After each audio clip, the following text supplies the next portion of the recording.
Hello, hello. Oh, Fitzgerald here, jumping on to talk to you today with my Dog's View show. I just love coming on here and sharing important dog topics with you. It's great to spread knowledge and help people understand dogs in a different way, and to be open to learning about dogs and what we can do to have better lives with them. Because many of us love them so very much, and we don't understand everything. They don't come with a manual, so that's what I get to do. I'm a licensed family dog mediator, and I used to be a former nurse, and I'm combined with many years of volunteering with dog rescue, and I have foster fails. I have dogs. I work with dogs, and I like sharing what I have learned and what is being learned about how we can understand dogs better. And that's why today's topic about why dogs bite, what we're missing from a dog's view, is a great topic. This is a very common problem, a very big problem that is happening in Canada. The statistics are 60, or there's a bite every 60 seconds, so one a minute. That's crazy. That's a crazy number. And so I really thought that how much it's just proof of how much is misunderstood about dogs, because dogs, when they're biting, there's much more than I think most people understand going on with it. And there is ways to help them and to help prevent it. So in this episode, we get to unpack one of the most misunderstood dog behaviors, biting. Using the FITZ model and the legs model, we're going to take a look at bite incidents not as random or aggressive acts, but as complex communication responses shaped by learning, environment, genetics, and the individual dog's self needs. From body language to boundary setting, we'll explore how to recognize early warning signs, prevent conflict, and advocate for safer, more respectful relationships, human-dog relationships. So I want to talk about biting is rarely out of nowhere. It's often the last resort after a number of subtle signals are ignored or missed. And when dogs bite to communicate discomfort, fear, or pain, or over arousal, it doesn't come out of somewhere. It's communicating that there's something wrong. And when we focus on body language using the FITZ model for trying to understand your dog and dog body language and how to understand bites, you have to focus on body language. Early signs of discomfort, like lip licking, yawning, turning away, looking away, stiffening, those kind of early signs, humans really often misunderstand that. They think that they dismiss them as normal or as disobedient, and these are signs of uncomfortableness, just small, subtle things. It's really, really can be confusing to people. I think people don't understand, and it can seem out of the blue, and it so often is not.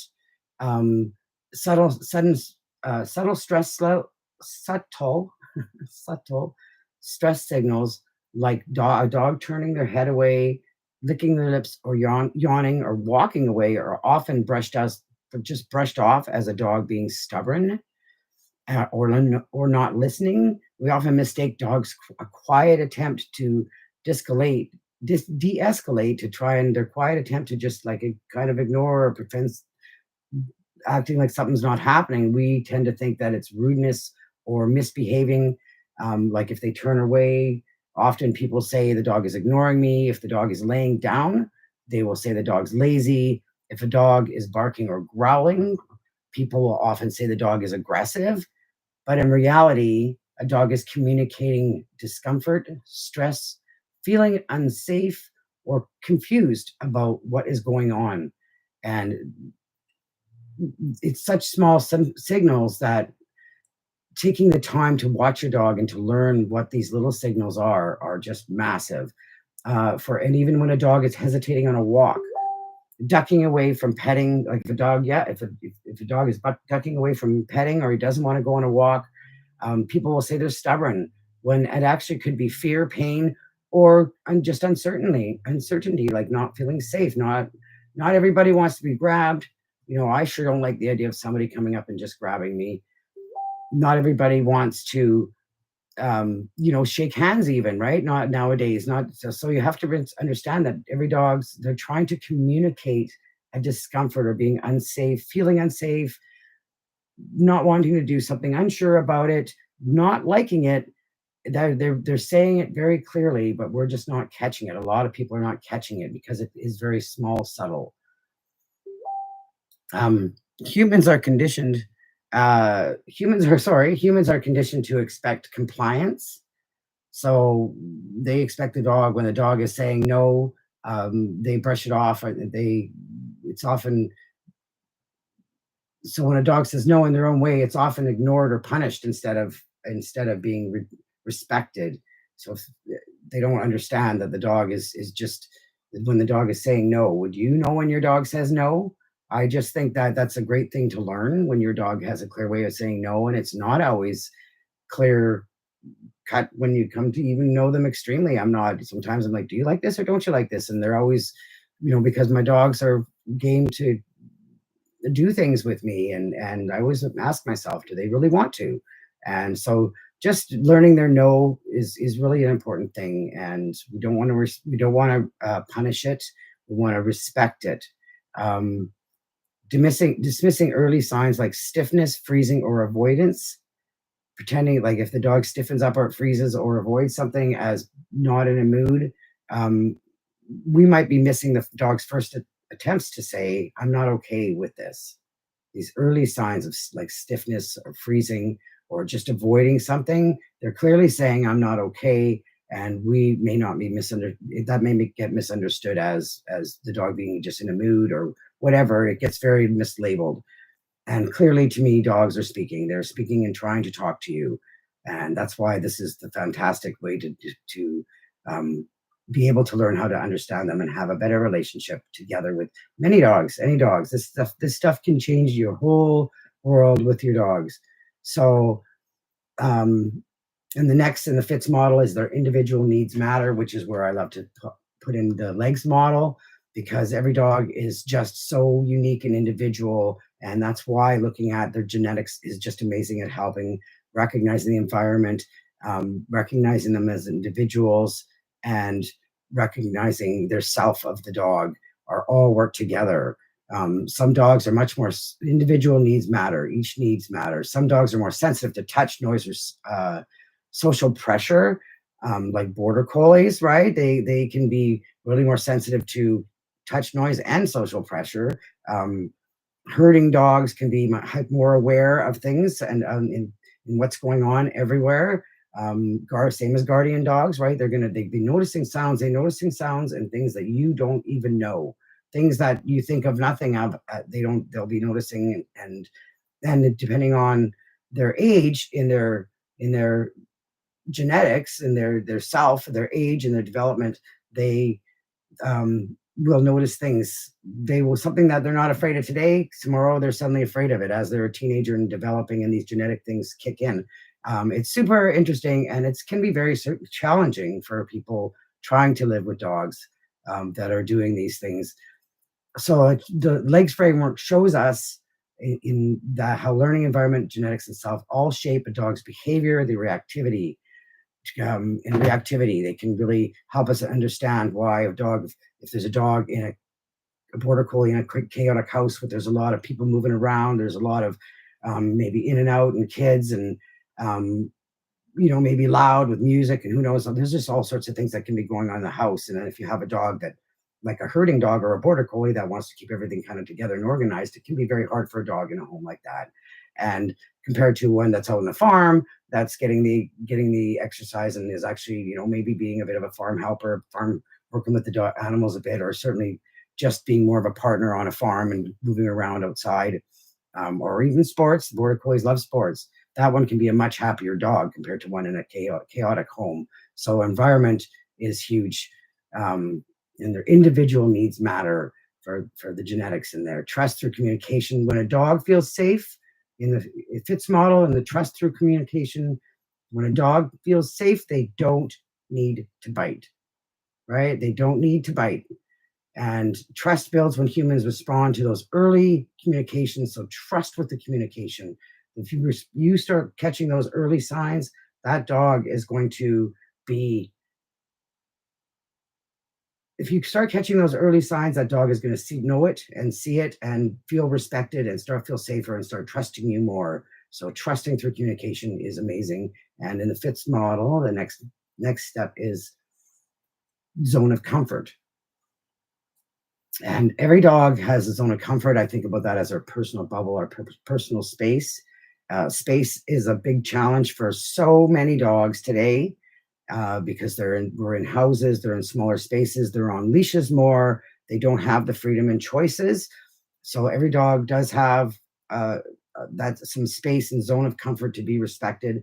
And when we push past that, that is when bites can happen. So we need to learn how to respect that personal space, as well as these other needs to create predictable interactions, let them have that personal space, and let them know that they're safe. Tying in the legs model, really focusing a little more on the legs model, with learning environment, genetics, and self. Just a review again, because I prepared this ahead. I really wanted to make sure I go over this stuff today. Learning a dog punished. So learning is so important to think about the past traumas, all that stuff, what they've gone through. Because if a dog has been punished for growling, a dog will learn not to growl.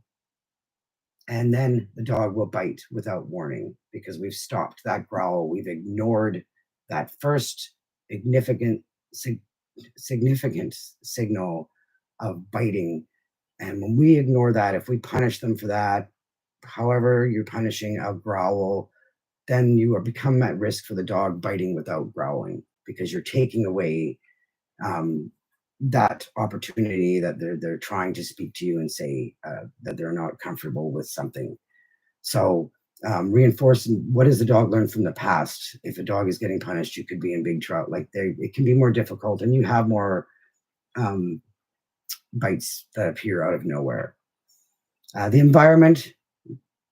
The environment is just huge. The environment is what we get to work on and think about finding ways to manipulate to help the home to be better and life to be better for the dog. And when it's, if there's a problem with crowding or noise or create, chaotic settings, those are going to raise stress levels. So there's ways to find to work with that. And the environmental stress starts to build up and it builds up and it builds up and it pushes the dog over the threshold. And that is when bites happen. Genetics, some dog breeds are much more prone to biting, more likelihood of biting, depending on their breed traits, inherited abilities, anxieties, pain sensitivities, and impulse controls can all be, genetics can have a huge part on the biting, and then the risk of biting. And for the self, we talk about the age, the health, and the emotional status and the emotional state. So pain, like ear infections, any pain can be a reason to have a big contributor to bites and to growling and to dogs. So usually it can start all of a sudden. It's always, if you suddenly have a dog who is growling or becoming uncomfortable, and you can just see even some of these signs happening, you can think about that pain may be involved. It's often, I know with teeth with my dogs, they were growly until we got some fixed, and then you sure notice a difference and you realize how much that they were uncomfortable because they're built to not show us pain. Their survival mode in their body and in their genetics, and to survive, they don't show their pain. So the pain can be displayed are not displayed, right? So and then if then they do start growling and stuff, that's showing you it's probably, if it's pain, it's probably been going on for a bit. And puppies versus seniors. Seniors can be a little more achy and sore. They can be biting more easier. So always, respecting that, if they're resting, don't, leave them alone kind of thing. And there's lots of safety issues to think about with any dog with pain. And puppies are very prone to biting. That there's a lot of puppy issues, problems with puppies biting and chewing a lot. And um, really recognizing and learning how to work with that and to help them to be able to go to positive ways to do that, and redirecting, finding ways to work with that to help fulfill the need to chew or bite without it being any humans is huge. And you got to start that with puppies. You got to work with puppies. It makes it easier to start when they're young. So really, really, really, from a dog's view, biting is communication, not betrayal. If we listen with our eyes and respond with compassion, we can prevent bites before they happen. I really love this conversation. I think it's something that I needed to do. I need to be doing more of this type of conversation. Really helps people, I think, to understand what is really going on when dogs bite. And I can't wait, to have anybody watch this. Please let me know. Let me know what you think. I am going to copy this here. There we go. I just threw my link into book a message. And this is why one of the things, excuse me, one of the topics that I want to be talking about at the Res Dog conference is why dogs bite. And this is a very important part of why dogs bite. I love thinking about my FITZ model, focus on the body language, individual needs matter, time, trust and communication, and zone of comfort are just really encompass the legs model and how I feel and what I believe we should be doing with dogs, what we need to be doing with dogs, and what dogs are waiting for us to do for them. So thank you for watching. I am going to throw in a link, and please check out on Facebook the Res Dog Conference, Res Dog Networking Conference in Winnipeg, coming up in support. Click like. I don't know if there's anything on YouTube yet about it, but that would be great to have that out there too. So you have a great day. Support dogs. Please subscribe to my channel. And thank you for watching. My dogs hear me finishing up here. Great topic. Why bites are happening. Let's work on decreasing that and recognizing why it's happening and decreasing it. Have a great day.